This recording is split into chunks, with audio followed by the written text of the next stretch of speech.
Quiero aprovechar esta oportunidad para socializar ante ustedes el programa de cirugía mínimamente invasiva conformado por el grupo del Hospital Serena del Mar y de la Fundación Santa. Para nosotros es un soporte muy importante contar con su presencia y con su apoyo.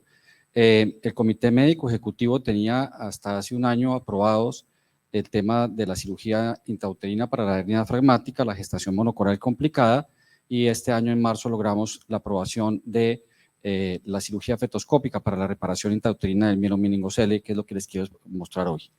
Lo que les voy a mostrar hoy es el resultado de un entrenamiento minucioso que vengo haciendo desde el año 2018, que inició en el Hospital Valdebrón con el Instituto de Investigación y que ha culminado este año de la mano del doctor José Luis Peiró en el Instituto de Cirugía Mínimamente Invasiva de Cáceres y en el Children's Hospital de Cincinnati, en el cual el doctor José Luis Peiró es el jefe de cirugía fetal. Rápidamente, porque veo que el tiempo para nosotros es un enemigo. ¿Por qué es importante la espina bífida? Es una patología que tiene una incidencia que varía de acuerdo a la población, pero se sitúa más o menos en 1 de cada 1.5 por cada 1000 nacimientos. El DANE estima que cada año aparecen en Colombia 500 nuevos casos. Es una malformación compatible con la vida. Sus secuelas a largo plazo, aún con corrección postnatal, son importantes. Es la segunda causa de discapacidad física en la infancia. Y en principio es una patología que no está amparada por la ley de interrupción del embarazo. Su diagnóstico prenatal es 100% confiable y su reparo prenatal mejora considerablemente el pronóstico. Hay 3 tipos de espina bífida: la espina bífida oculta, el mielomeningocele o el meningocele, dependiendo del tejido que se hernia a través del defecto. ¿Cuál es la fisiopatología detrás de este defecto? Pues básicamente comienza con un defecto óseo a nivel vertebral de tamaño variable que permite la herniación del contenido medular, bien sean nervios o meninges, y que trae como consecuencia una fuga sistemática de líquido cefalorraquídeo. Esta fuga sistemática de presión negativa del líquido cefalorraquídeo a nivel lumbar trae como consecuencia unos efectos a nivel del sistema nervioso central que no son otra cosa que una herniación de la fosa posterior, las amígdalas cerebelosas y el bulbo sobre un canal medular, produciendo en forma casi consistente una hidrocefalia no comunicante. Podemos diagnosticar o sospechar el diagnóstico, y paso un poco más rápido, a partir de la semana 12, el doctor Chagui en el año 2009 describió unos signos ecográficos, específicamente el del cuarto ventrículo colapsado por las estructuras del cerebro medio, que aprovechando la ecografía de tamizaje que todos hacemos en semana 12, podíamos comenzar a sospechar que ese feto fuera un feto portador de una espina bífida, etiquetarlo y chequearlo más adelante. En segundo trimestre, el profesor Kipros Nicolaides, en el año 86, ya describió los 2 signos característicos de espina bífida a nivel del sistema nervioso central, tanto así que él decía que el diagnóstico de espina bífida se hacía en el cerebro y no en la columna, y era el signo del limón y el signo de la banana. Signo del limón que se produce como consecuencia de una tracción de la fosa posterior en un cerebro o en una calota aún moldeable, haciendo que se produjera la característica signo del limón con la concavidad frontal, y el signo de la banana como consecuencia de la tracción de la fosa posterior y del vermis cerebeloso, se producía esta forma que ustedes ven de banana y una obliteración de la cisterna magna. Signos patognomónicos de espina bífida, aunque pueden estar presentes en otras patologías. Incluso el 1% de los fetos puede tener un signo de limón sin tener una espina bífida. Esto es lo que sucede entonces, se produce un fenómeno de Arnold-Chiari como consecuencia de la herniación de las estructuras de la fosa posterior que comprimen el canal medular. El diagnóstico a nivel de la columna se basa en signos de tejidos blandos y signos a nivel de las vértebras, en los cuales hay una pérdida de continuidad del tejido blando y aparece una imagen quística de contenido que, dependiendo de si sea mielo o mielomeningocele, puede variar. Podemos utilizar la ecografía 4D en modo superficie y esquelético para intentar identificar de una mejor manera la morfología y el tamaño de la lesión. Siempre mandatorio la exploración de extremidades, porque en general la presencia de tálipes o malformaciones ensombrecen el pronóstico de estos fetos y nos hablan de lesiones que comprometen aún más, sobre todo a nivel medular alto. Está indicada la resonancia magnética cerebral para confirmar el diagnóstico, para medir la lesión y sobre todo también para descartar malformaciones asociadas a nivel del sistema nervioso central. Es para nosotros muy importante, cuando hablamos o hacemos el diagnóstico, hacer una asesoría lo más clara posible a nuestras pacientes con respecto al futuro motor de estos niños, y eso se basa en un diagnóstico ecográfico certero a nivel del compromiso y el nivel neurológico. No es lo mismo el nivel neurológico que el nivel anatómico, y es así que un nivel neurológico bajo puede estar asociado a un nivel anatómico más alto. Por tanto, es muy importante la evaluación ecográfica previa, buscando hacer una asesoría lo más clara posible a estos pacientes que se enfrentan a un diagnóstico muy complejo y que tienen que tomar una decisión de si continúan, si van a cirugía fetal o si paran el embarazo. Eso se basa en el nivel del músculo que está comprometido, el último músculo, y vean ustedes que cuando hablamos de lesiones altas como nivel L1, podemos decirle a los padres que este niño tiene una altísima probabilidad de estar en silla de ruedas, pero si encontramos que el nivel neurológico está a nivel de S1 y S2, este es un niño que probablemente pueda tener una deambulación incluso sin prótesis. ¿Qué pasa si no hacemos nada? Estos niños tendrán sí o sí hidrocefalia, un bajo rendimiento intelectual, incontinencia de esfínteres, disfunción motora severa y una alta probabilidad de muerte en los primeros años derivada de complicaciones infecciosas, sobre todo urinarias y a nivel del manejo de la válvula que necesariamente van a requerir. ¿Qué pasa si los operamos cuando nacen? Pues mejora la hidrocefalia, el 100% necesitarán shunt ventrículo peritoneal, mejora el desarrollo neuronal, no encontramos una mejoría en la reversión de los esfínteres y no hay tampoco una disfunción motora. ¿Por qué? Porque aparece un concepto que se llama el concepto de la teoría de los dos golpes. ¿Por qué vamos a hacer cirugía intrauterina? Porque queremos que ese second hit, que ese segundo impacto ya no esté presente. El primer impacto para el feto es tener la malformación, y el segundo impacto es que esa malformación presente, esos nervios que están expuestos al líquido amniótico, se deterioren progresivamente en la medida en que avanza la gestación. Si yo tengo unos nervios expuestos que están permanentemente en contacto con la pared uterina y con un líquido amniótico irritativo, la probabilidad de que esos nervios se deterioren en lo que queda de la gestación es enorme. Por tanto, el impacto de la terapia intrauterina está sobre el segundo golpe. En el año 2011 se publicó en el New England Journal of Medicine un estudio, un ensayo clínico controlado y randomizado que permitía o que pretendía comparar las ventajas de la cirugía prenatal en comparación con la reparación postnatal. Cada brazo estaba compuesto por 100 pacientes y a los pocos años de empezar tuvo que pararse abruptamente porque se demostró claramente los beneficios de la cirugía prenatal. ¿En qué sentido?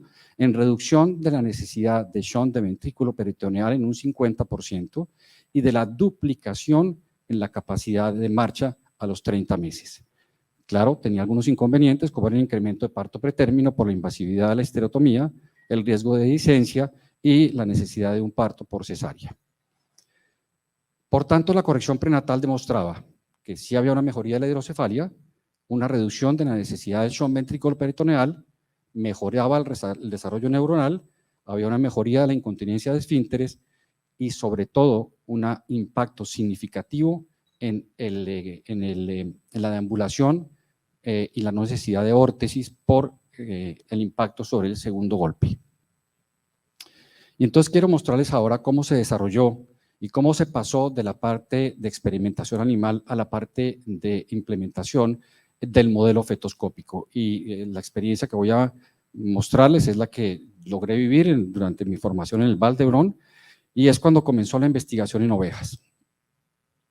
Comenzaron a aparecer en el año 2009 los primeros reportes de los efectos de la cirugía y de la reducción del Arnold-Chiari cuando se hacía por fetoscopia e incluso la utilización de los parches bioadhesivos. Se creó un modelo en ovejas en las cuales las ovejas eran sometidas a una laminectomía hacia la mitad del embarazo, simulando un defecto, y a unas se les cubría el defecto al mes siguiente y otras permitían que nacieran sin cubrimiento del defecto.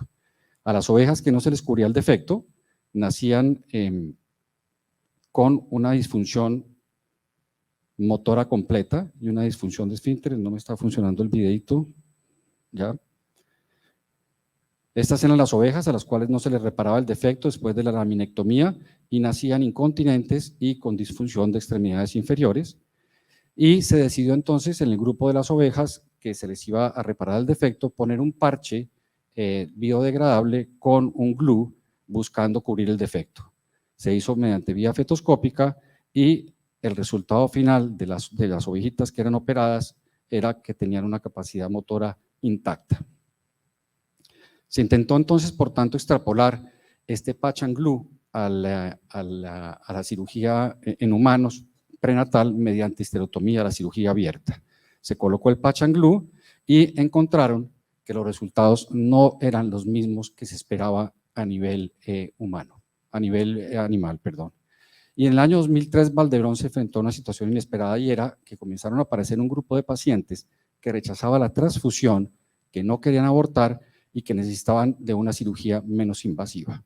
Decidieron entonces extrapolar la técnica del patch and glue, pero hacerla desde el punto de vista fetoscópico. Y encontraron que después de esto, pues había todavía un número de fetos que tenían un alto nivel de necesidad de derivación, no revertían completamente el algo Chiari y persistía la fuga del líquido cefalorraquídeo. Por tanto, no lograron en ese momento, con esta técnica, contener la fuga. ¿Qué opciones tenían? O cerrar la piel por encima del defecto completamente, no con el parche ni con el gel, sino cerrar el defecto, o reconvertirlo a cirugía abierta.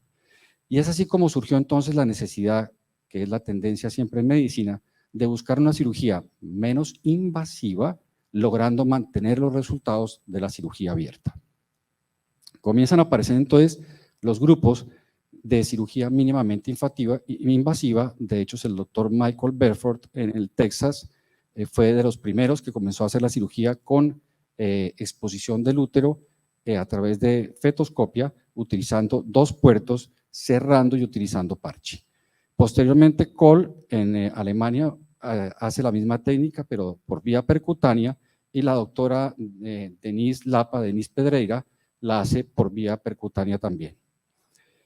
¿Cuál es en este momento la técnica estandarizada?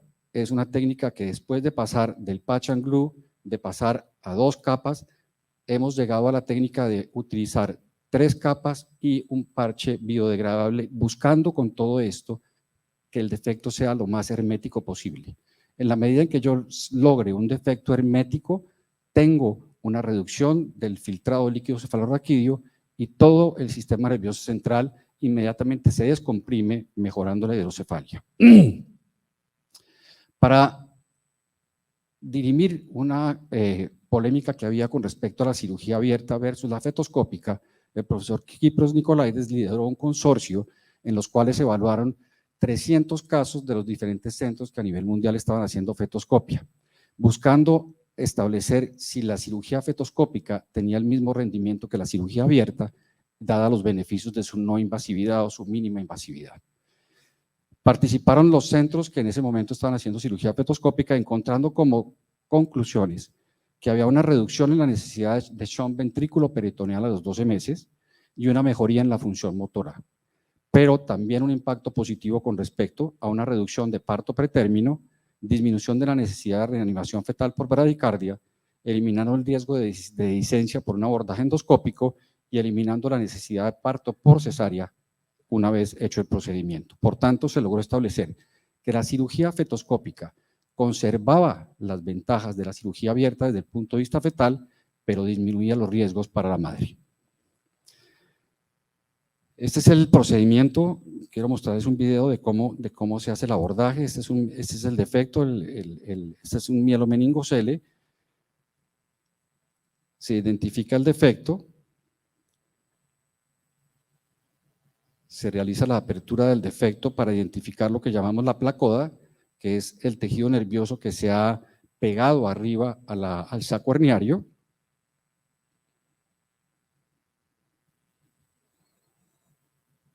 Una vez abierto el defecto,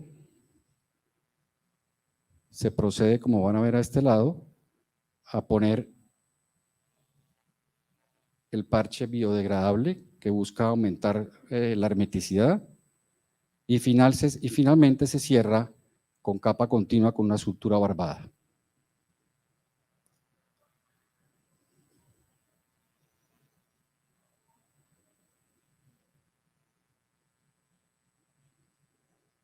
Esta es la placoda, que es el tejido nervioso. Al liberar el tejido nervioso cae sobre el canal medular, se realiza una incisión de relajación de los bordes del músculo, se pone el parche y se cierra el defecto en 2 planos.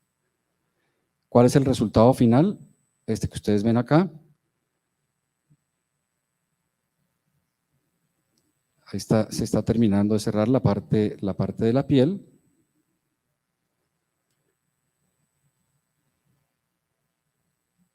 Y ese es el defecto una vez corregido con el parche puesto. El resultado estético es este. Esto es como se logra una magnífica cicatrización intrauterina después del procedimiento. Quiero finalizar mostrándoles la experiencia que tuve con una familia amiga nuestra de mi casa de hace muchos años. Ellos son Lorenza y Germán. Tienen una niña de 32 años que nació con un mielomeningocele que en su momento no se diagnosticó, por tanto no se operó y fue reparada postnatalmente. Lorenza y Germán tienen a Manuela, que tiene 32 años y que ha sido un ejemplo de vida, que desafortunadamente es el mínimo o la menor de las posibilidades, porque es una familia con recursos, que ha logrado darle a su hija la mayor probabilidad de desarrollo y de capacidad de adaptarse a una vida más o menos normal, pero no es la vida normal de un niño con espina bífida. Ellos se unieron a la causa de comenzar a intentar hacer esta técnica en Colombia, han sido benefactores personales del grupo que hemos llevado a formarse a Barcelona, nos han ayudado con recursos económicos, tiquetes, etcétera, y están 100% comprometidos con nosotros. Y hace unos años, 2 años, nos hicieron este video de Manuela que quiero compartirles, para que vean ustedes cuál es el día a día de un niño con espina bífida, en este caso, les repito, con recursos, pero para que vean lo que puede ser el drama de una familia. Manuela, donde la van a ver, tuvo válvula de derivación, ha hecho 2 peritonitis por ruptura vesical y es una niña que está viviendo hoy en día con su familia en Key Biscayne en las mejores condiciones, pero repito que no es la generalidad.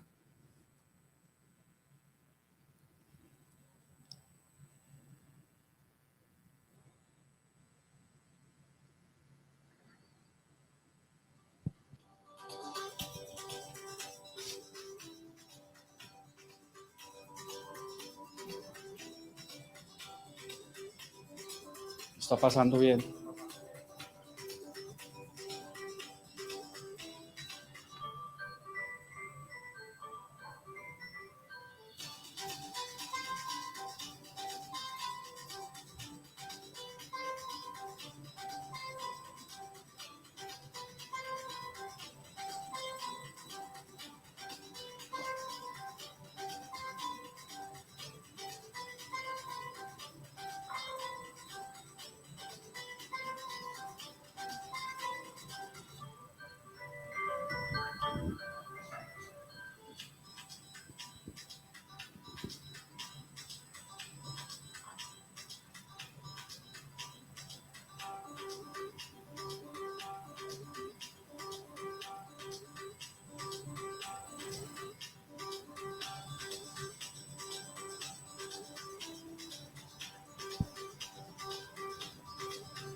Manuela estudió psicología y trabaja en el Community Center de Key Biscayne como Teacher Assistance en un colegito.